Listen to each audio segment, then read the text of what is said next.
আমার ডিরেক্টর বা আমার যে আমাকে কাজটার জন্য ডাকছে তার স্বপ্নটার সাথে যদি আমার বিশ্বাসের জায়গাটা মেলে, আমি অবশ্যই কাজ করব। কিন্তু আমার কারণে একটা পুরা প্রজেক্ট ঘুরে যাবে এইসব আমার পছন্দ না রুম্মান। কিছুক্ষণ আগে একটা বিষয় নিয়ে যে আমরা কথা বলছিলাম যে আপনি কেন অ্যাক্টিং করেন না, আমি কিন্তু কিছু তথ্য জানি যে আপনি অনেক বড় বড় নির্মাতার এবং যেসব প্রজেক্ট অনেক আলোচিত হয়েছে, অনেক প্রশংসিত হয়েছে, এরকম অনেক প্রজেক্ট আপনাকে অফার করা হয়েছিল, কিন্তু আপনি করেননি।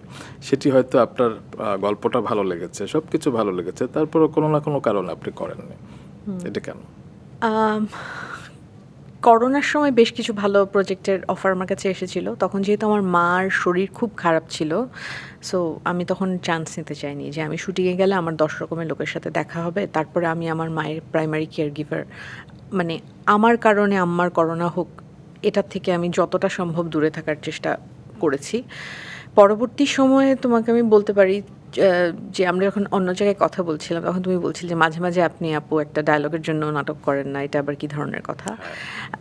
এটা আমি তোমাকে বলি রুমান, যেহেতু আমি অনেক অসাধারণ কিছু না, অল্প কিছু স্ক্রিপ্ট টিপ লিখেছি, কিছু নির্দেশনা দিয়েছি। আমি আসলে জানি যে একজন নির্মাতা বা একজন লেখক যখন স্ক্রিপ্টটা তৈরি করেন বা যখন উনি ভিজুয়ালাইজ করেন ব্যাপারটা, কতটা ভালোবাসা থেকে, কত একটা আবেগের জায়গা থেকে, একটা বিশ্বাসের জায়গা থেকে কাজটা করেন। সেখানে উনি আমার কথা চিন্তা করেছেন, ওনার স্বপ্ন বাস্তবায়ন করার জন্য তার একটা অংশ হিসেবে আমাকে চিন্তা করেছেন।